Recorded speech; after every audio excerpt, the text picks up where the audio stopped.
the President of the Republic of Zimbabwe. It was a precarious approach to the lectern.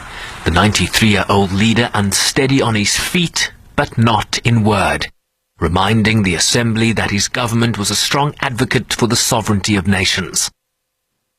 Some of us were embarrassed, if not frightened, but what appeared to be the return of the biblical giant called Goliath.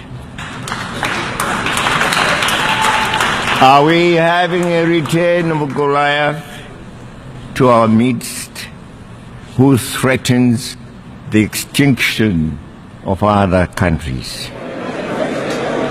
He urged his United States counterpart to recognize the values of unity, peace, cooperation and togetherness, and not the promise of damnation. Damnation we shall always resist, no matter whence it comes. We have resisted it when it was in the form of imperialism, as we fought for our own independence, our own culture, our own sovereignty to be masters of our own destiny. That's why we call ourselves free today. It is because the monster of imperialism was defeated by us.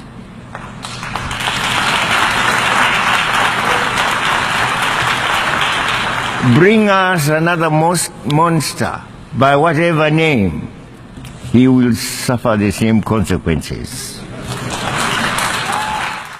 He called the 2030 development agenda a new wine and expressed his country's unflinching support for Security Council reform.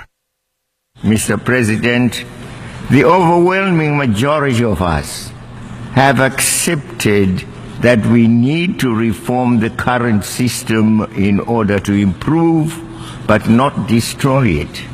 Nonetheless, the negotiations and process intended to yield the accepted reforms are painstakingly slow. We are left to wonder, justifiably so, whether those who enjoy and sometimes abuse the power and privileges of the current setup are sincere interlocutors in these discussions. He urged the Security Council to enforce its resolutions, particularly in relation to the situations of the peoples of Western Sahara and Palestine. This was the first time in many years of speeches at the General Assembly that President Mugabe did not directly call for the lifting of targeted sanctions against members of his government and inner circle.